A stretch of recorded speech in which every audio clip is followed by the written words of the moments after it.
मुझे आपको राजस्थान ज्योग्राफी जो है एक इस तरह से समझानी है कि मेरे दिमाग में एक इमेज क्रिएट हो जाए कि राजस्थान लगभग ऐसा है।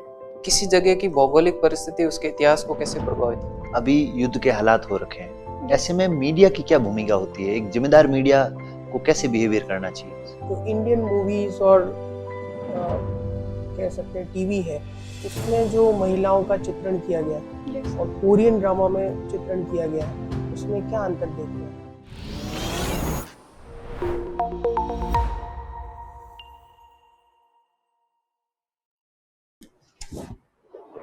May I come in, sir? Yes, please.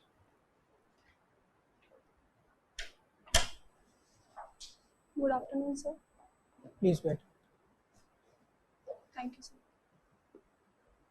अपना बिना नाम बताए एक संक्षिप्त परिचय दीजिए। जी सर। सर मैंने 10th saint Joseph public school Kota से 2010 में कंप्लीट की है। मैंने अपनी 12th DAV public school Kota से 2012 में कंप्लीट की है। मैंने अपनी ग्रेजुएशन आईएएस यूनिवर्सिटी जयपुर से 2015 में geography, economics, computer application informatics में कंप्लीट की है। और मैंने अपनी मास्टर्स 2018 में यूनिवर्सिटी ऑफ कोटा से हिस्ट्री में कंप्लीट की है। और मेरी hobby watching south Korean dramas and playing sudoku है। अच्छा, आप कहाँ के रहने वाले हैं? सर मेरी होम डिस्ट्रिक्ट भिलवाड़ा है। तो आपकी एजुकेशन कोटा में कैसे हुई? सर मेरे फादर की पोस्टिंग थी। अच्छा, ठीक है। ये आईआईएस यूनिवर्सिटी से आपने इकोनॉमिक्स, ज्योग्राफी और कंप्यूटर एप्लीकेशन में किया है, और उससे पहले आपका पीसीबी था। Yes sir. तो ये गैप क्यों है आपके एजुकेशन में? 3 साल की डिग्री होती है ग्रेजुएशन वाली? Yes sir. अच्छा, तो फिर हिस्ट्री की तरफ जाना कैसे हुआ? सर उसके बाद में सर मैंने सिविल सर्विसेज की तैयारी की थी, तो हिस्ट्री में मेरा इंटरेस्ट आया था सर, इस वजह से। तो 2015 में आपका ग्रेजुएशन हो गया था, उसके बाद से आप क्या कर रहे हैं? और सर ये मेरा 4th अटेम्प्ट है। स्टार्टिंग में मैंने सिविल सर्विसेज के एग्ज़ाम्स दिए थे और साइड बाय साइड में स्टेट सर्विसेज के एग्ज़ाम्स भी दे रही थी। तो अभी आप फाइनेंशियली परिवार के ऊपर में डिपेंडेंट है या कुछ कर रहे हैं? सर फैमिली के ऊपर डिपेंडेंट। ठीक है। हिस्ट्री में कौन सी हिस्ट्री पसंद है? Sir modern history. Modern history पसंद है। मॉडर्न हिस्ट्री में कोई particular? Sir quit India movement. Quit India movement आपको पसंद है? अच्छा, ठीक है। तो कुछ करंट अफेयर्स के बारे में बात की जाए। जी सर। हाल ही के अंदर में जम्मू कश्मीर में एक जगह हमला हुआ, कौन सी जगह थी वो? सर पहलगाम। पहलगाम में कहाँ पे? बेसरन घाटी सर। बेसरन घाटी में। तो 4 आतंकवादी थे जिन्होंने हमला किया था। जी सर। अभी तक जो है वो भारत की सेना और इंटेलिजेंस उनको पकड़ नहीं पाई है। आपको नहीं लगता ये सेना और इंटेलिजेंस का फेलियर है? सर फेलियर नहीं है, बिकॉज कहीं ना कहीं सर अभी सर्च ऑपरेशन चल रहे हैं और इवन ग्राउंड लेवल पे भी जो एनआईए है वो उसको इन्वेस्टिगेशन कर रही है और वहाँ की जो लोकल पुलिस है उनसे भी सर इस बारे में हेल्प ली जा रही है। फिर भी इतने दिनों के बाद में ऐसी क्या कंडीशंस है वहाँ पे कि हम 4 लोगों को पकड़ नहीं पा रहे? सर शायद जो टेररिस्ट है उनके जो हाइड आउट्स है वो बहुत ज़्यादा स्ट्रॉन्ग है। इवन वहाँ के जो लोकल्स उन्होंने कहीं ना कहीं हेल्प की है, तो इसका पता लगाया जा रहा है सर। अच्छा, ये जम्मू कश्मीर में इतना इन्फिल्ट्रेशन क्यों होता है? राजस्थान की भी बॉर्डर तो पाकिस्तान के साथ में लगती है। Yes sir. और सर वहाँ की जो बॉर्डर है सर वो कम्प्लीटली वो एक तारबंदी नहीं है कंप्लीट तरीके से। काफ़ी सारे एरियाज डायरेक्टली दिखते भी है, जैसे रिवर्स वगैरह फ्लो करती है वहाँ से, इंडस और उसकी ट्रिब्यूटरीज। और सर मेन रीज़न सर, एक तो ज्योग्राफी का कारण हो गया, और कोई कारण लगता है आपको? और सर जो पीओके है पास में ही, तो वहाँ से इन्फिल्ट्रेशन के चांसेस ज़्यादा हो जाते हैं। और सर मेन मुझे यही लग रहा है। टेक्निकल बैकग्राउंड है आपका, फिजिक्स, केमिस्ट्री, इकोनॉमी पढ़ी है आपने, बायोलॉजी पढ़ी है आपने, फिर आप आरएस क्यों बनना चाहते हैं? सर मेरे फादर पुलिस ऑफिसर है, तो बचपन से ही मैंने पुलिस सर्विस में उनको सर्व करते हुए देखा है। तो इस दौरान मैंने देखा कि इस सर्विस में क्या चैलेंजेस एंड अपॉर्चुनिटीज़ आती है और किस तरीके से आप पब्लिक को लार्ज लेवल पे सर्व कर सकते हो। और साथ साथ सर जॉब सिक्योरिटी भी है और वर्क डाइवर्सिटी भी है। साथ में सर बाद में मेरी मैरिज हुई तो मेरे हस्बैंड भी पुलिस में ही है, तो उन्होंने मुझे मोटिवेट किया कि आप अपनी स्टडीज़ को कंटिन्यू रखो। क्या प्रेफरेंसेस है आपकी आरएस में? सर मेरा फर्स्ट प्रेफरेंस आरएस ही है, क्योंकि सर मेरे को एडमिनिस्ट्रेटिव सर्विस में ही जाना है। मैं एडमिनिस्ट्रेटिव ऑफिसर जैसे डॉक्टर समीर शर्मा जी और जितेंद्र कुमार सोनी जी से इंस्पायर्ड हूँ। अच्छा, सेकंड? सेकंड अकाउंट से सर। तो आपने पुलिस सर्विस को नहीं रखा सेकंड नंबर, क्यों? सर उसका रीज़न है क्योंकि मेरा इंटरेस्ट सर एडमिनिस्ट्रेटिव और इन सर्विसेज में ज़्यादा है। लेकिन आपके फैमिली में तो आपके फादर और आपके हस्बैंड दोनों ही पुलिस सर्विस में है, तो आपको नहीं लगता आपको भी पुलिस सर्विस ज्वाइन करनी चाहिए? सर इंटरेस्ट की वजह से सर मैंने आरपीएस ऑप्ट नहीं किया। अच्छा, चलिए ठीक है सर, प्लीज। आपने ज्योग्राफी भी पढ़ा है ना यस। ग्रेजुएशन के दौरान? चलिए, अभी हाल ही में जो है हम मौसम में इतना उतार चढ़ाव देख रहे हैं, आंधी तूफान आ रहे हैं चारों ओर। ये अभी क्यों हो रही है बारिश? मानसून आ गया है या क्या है? सर ये वेस्टर्न डिस्टर्बेंस की वजह से है और साइक्लोनिक सर्कुलेशन से मेन रीजन। कैसे होता है वेस्टर्न डिस्टर्बेंस? इसका मैकेनिज्म समझिए मुझे। सर वेस्टर्न डिस्टर्बेंस जो है वो जो राइट सी मेटेरियल सी है सर, वहाँ से जो विंड्स होती है वो ब्लॉक करती है वेस्ट से ईस्ट की साइड में, और साथ में जो मेटेरियल सी है वहाँ से वाटर वेपर्स जो है उनको एब्जॉर्ब करके, और जो नॉर्थ वेस्टर्न पार्ट है राजस्थान का प्लस जो नॉर्दर्न एरिया है इंडिया का, वहाँ पे बारिश करती है। यूजुअली विंटर्स में होता है, बट क्लाइमेट चेंज की वजह से अभी मार्च और अप्रैल में भी देखा गया है। तो ऐसी कौन सी विंड्स होती है जो इतना दूर मॉइस्चर लेके आ जाती है?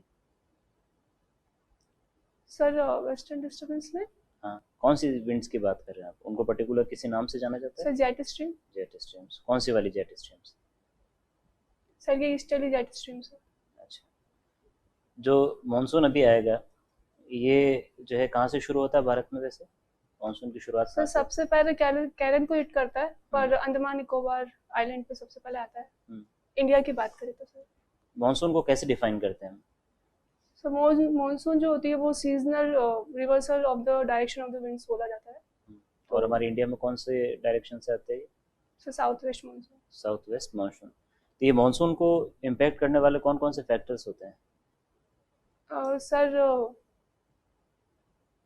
सर एक तो होता है heating of land and oceans, और सर जेट स्ट्रीम्स भी होती है एक कारण। एक एल नीनो होता है, ला नीना एंड अच्छा, ये जो आपने दो नाम लिए अल नीनो और ला नीना, यस सर। इनमें से कौन से वाले जो है फैक्टर का पॉजिटिव इम्पैक्ट रहता है इंडियन मानसून पर? सर ला नीना। ला नीना का जो है पॉजिटिव रहता है, ठीक है। ये तिब्बतन प्लेटो का भी कोई इम्पैक्ट रहता है हमारे मानसून पर? Yes sir. कैसे, पॉजिटिव रहता है नेगेटिव रहता है? Sir positive. पॉजिटिव रहता है, ठीक है। अगर मैं आपको जो है 30 सेकंड्स का टाइम दूं और मुझे आपको राजस्थान ज्योग्राफी जो है एक इस तरह से समझानी है कि मेरे दिमाग में एक इमेज क्रिएट हो जाए कि राजस्थान लगभग ऐसा है, टोपोग्राफी ऐसी है या ज्योग्राफी ऐसी है, तो आप Yes, बताएं मुझे। और सर जो वेस्टर्न पार्ट है उसमें थार डेजर्ट है जो कि 60% एरिया है, और सर अरावली हिल्स है, एंड एक ईस्टर्न प्लेस है और एक साउथ ईस्टर्न प्लेट्यू है। तो राजस्थान जो है वो जोग्राफिकली 4 पार्ट्स में डिवाइडेड है। ठीक है, अरावली का भी आपने नाम लिया। अरावली की इकोनॉमिक इम्पोर्टेंस क्या है? सर अरावली से काफ़ी सारी रिवर्स ओरिजिन करती है, जैसे सर लूनी रिवर है, और उसके अलावा जो बनास है वो भी वहीं से फ्लो कर ओरिजिन करती है। और सर उसके अलावा सर वहाँ पे बायोडाइवर्सिटी है, काफ़ी सारे वाइल्ड लाइफ सेंचुरीज है, और उसके अलावा सर काफ़ी सारे टूरिस्ट प्लेसेस भी है, और ओल्ड सिविलाइजेशंस भी है, जैसे आहड़ है। कौन कौन से मिनरल्स मिलते हैं मेनली अरावली में? Sir metallic minerals. अच्छा, नॉन मेटेलिक नहीं मिलते हैं? सर मेटलिक नॉन मेटलिक दोनों मिलते हैं। मेटलिक में अगर देखा जाए तो लेड एंड जिंक है, आयरन है, और कॉपर है। ठीक है। हाल ही में ये ग्राम सेतु परियोजना काफ़ी चर्चा में है ना, यस। तो ये क्या है, इसमें राम नाम क्यों रखा गया? सर राम का मतलब है, राम मतलब राजस्थान और म मतलब मध्य प्रदेश से लिया गया है सर। अच्छा, ठीक है। और ये किस किस तरह का प्रोजेक्ट है, कौन कौन सी नदियों को लिंक कर रहे हैं इसमें?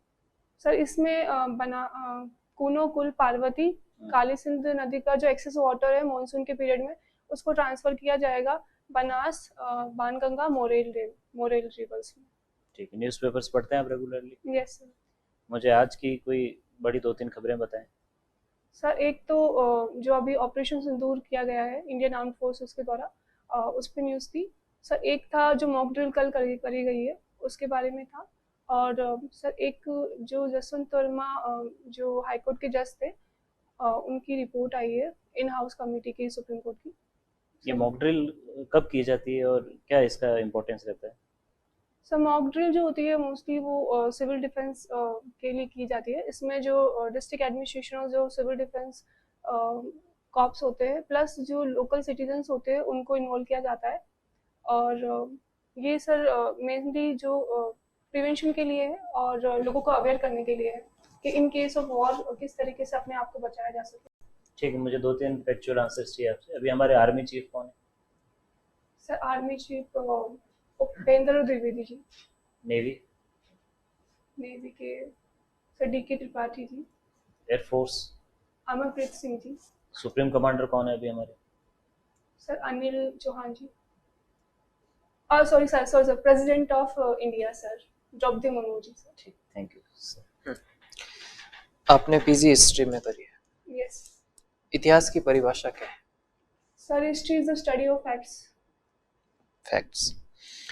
इतिहास जैसा आपने बताया फैक्ट्स है, हम गड़े मुर्दे जो हैं उनको उखाड़ते हैं। क्या आपको रेलेवेंस लगता है आज के जिस युग में हम जी रहे हैं जिसमें चैट जीपीटी है, AI है, ऐसे युग के अंदर हम पुरानी उन चीज़ों को पढ़ रहे हैं 1100 सदी 7वीं सदी, कहाँ तक रेलेवेंस लगता है आपको? सर मुझे लगता है कि हिस्ट्री को जो है कहीं ना कहीं स्टडी करना इम्पॉर्टेंट है बिकॉज उससे हमें पास्ट के बारे में नॉलेज मिलती है, साथ में हम प्रेजेंट को एसेस कर पाते हैं और फ्यूचर के लिए एक डायरेक्शन जो है वो बना पाते हैं। ठीक है, प्रशासन के अंदर इतिहास का क्या यूज करेंगे आप? तो सर ऐसा कहा जाता है कि जो मौर्यन एडमिनिस्ट्रेशन है उसका जो फेलियर था उसका एक कारण था एडमिनिस्ट्रेटिव फेलियर। और जैसे टूरिज्म के अंदर हिस्ट्री को यूज किया जा सकता है, एजुकेशन सेक्टर में और रिसर्च सेक्टर में। अगर ये बात आपने कही कि इन चीज़ों को यूज कर सकते हैं, पाटलिपुत्र अगर आपने पढ़ा हो, पाटलिपुत्र उस समय कई राजवंशों की राजधानी रही है, बड़ा एक क्षेत्र माना जाता था। Yes. आज पाटलिपुत्र बीमार कंडीशन में, क्या रीजन है उसका? आपने जैसा बताया कि इतिहास से हम ये चीजें कर सकते हैं, ऐसी चीजें इंप्रूव कर सकते हैं। Yes. एक इतनी फली फूली राजधानी आज उस कंडीशन में कैसे आ गई? क्या इतिहास सर से उन्होंने मुझे सबक नहीं लिया?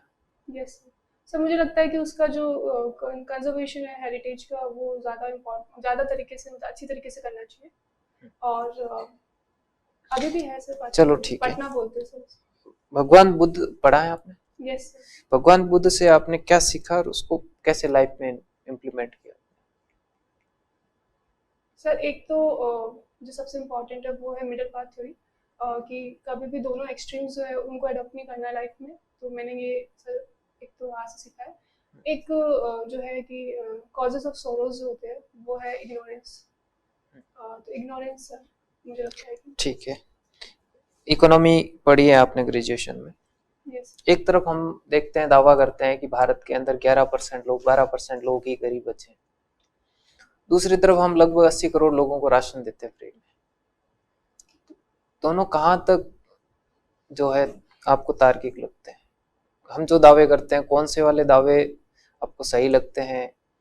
11% सही है, 80 करोड़ लोगों को राशन देना सही है?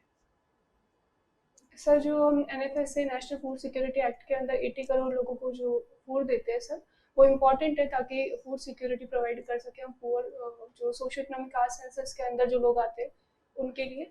और सर ये जो स्कीम है ये डाउन ट्रोडन को अपलिफ्टमेंट के लिए है। और अगर बात करें 11% की तो सर मुझे लगता है कि एक बैलेंस जो है वो दोनों में ही मेंटेन्ड है अगर अभी देखा जाए तो। वर्तमान सिनेरियो में गरीबी रेखा कैसे डिसाइड की जाती है? Poverty line. चलो ठीक है, कोई नहीं। अभी हम देखते हैं कि जयपुर के अंदर और अन्य कई जो बड़े शहर हैं राजस्थान के, रात को 8 बजे तक शराब की दुकानें खुली रहती हैं। लेकिन जनरली हम देखते हैं कि रात को जो पार्टियां चलती है वो लेट नाइट तक चलती है। तो क्या आपको नहीं लगता कि इन दुकानों को लेट नाइट तक खोला जाना चाहिए? हो सकता है उससे जो तस्करी होती है, जो ब्लैक में जो बिकती है, वो चीजें कम हो जाए।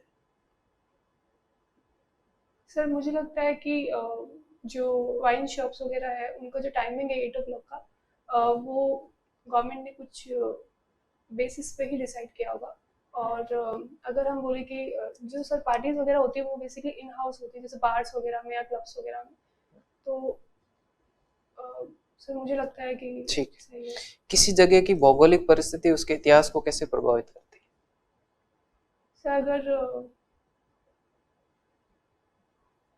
सर अगर फॉर एग्जांपल हम इंडिया की जो लोकेशन देखें तो इंडिया में जो नॉर्थ वेस्टर्न पार्ट है उसमें हमेशा से ही इन्वेडर्स का अटैक रहा है जोग्राफिकल लोकेशन की वजह से। जैसे टर्किश इन्वेडर्स थे, उसके बाद में भी सर अगर मुगल्स का देखा जाए तो। ठीक है। फेक न्यूज क्या होती है? सर आप रिपीट कर सकते हैं क्वेश्चन सर? फेक न्यूज क्या होती है? जी सर। सर फेक न्यूज़ एक तरीके की मिस इन्फॉर्मेशन स्प्रेड करने के लिए जो इन्फॉर्मेशन फैलाई जाती है उसको फेक न्यूज़ बोल सकते हैं। ठीक है। अभी एक रिसेंट में काफी चर्चा में रहा है ग्रोक। ग्रोक एआई नाम सुना आपने? यस क्या है ग्रोक? सर ये एक चैटबॉट है और कौन सी Elon Musk की कंपनी का? है सर, XAI। ठीक है सर। आप कोरियन मूवीज देखती है। यस हाल ही में अमेरिकी राष्ट्रपति ट्रंप ने अमेरिका में जो बाहरी देशों की जो मूवीज है उन पर 100% मूवी टैरिफ लगाया है। यस आप इसे किस तरीके का कदम मानती है? आप अवगत है इस बारे में? यस सर डोनाल्ड ट्रंप का अगर हम डिसीजंस देखें तो वो उनकी इकोनॉमी को प्रमोट करना चाहते हैं। जैसे make America America great again है उनका मेन कॉन्सेप्ट। तो सर मुझे लगता है वो अपना नेशनल इंटरेस्ट दिख रहे हैं और मुझे लगता है कि हो सकता है कि वो डिसीजन चेंज भी कर दे बिकॉज उनको देखा गया है कि वो यूजुअली डिसीजंस जो है कैसे पहले जो लेते हैं। इंडियन फिल्म इंडस्ट्री है उस पर कोई Yes. फर्क पड़ेगा? इंडिया की फिल्म इंडस्ट्रीज पे इम्पैक्ट सर हम्म।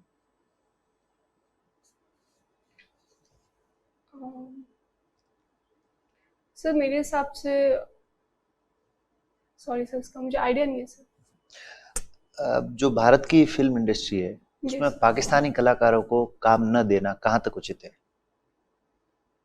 ऐसे माहौल में? Yes sir. सर वो अभी जो पहलगाम अटैक हुआ है उसके बाद में गवर्नमेंट ने ये एक डिसीजन लिया है।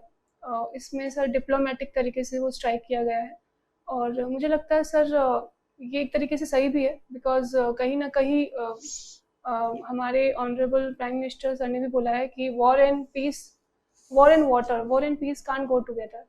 तो सर इसलिए मुझे लगता है कि सही है। अभी युद्ध के हालात हो रखे हैं, Yes. ऐसे में मीडिया की क्या भूमिका होती है? एक जिम्मेदार मीडिया को कैसे बिहेवियर करना चाहिए इस समय? सर उनको जो राइट इन्फॉर्मेशन है वो ही पब्लिश करनी चाहिए और साथ में जो अगर कोई भी मिस इन्फॉर्मेशन कहीं पे स्प्रेड हो रही है तो उसको कब डाउन करना चाहिए और लोगों को बताना चाहिए कि रियल में क्या इंसिडेंट्स हो रहे हैं, कहीं पे भी कुछ भी हो रहा है। प्लस जो गवर्नमेंट की जो जैसे मिलिट्री अगर गवर्नमेंट का मिलिट्री का कहीं मूवमेंट है तो उस तरीके की इन्फॉर्मेशन जो सेंसिटिव होती है उसको पब्लिश नहीं करना चाहिए।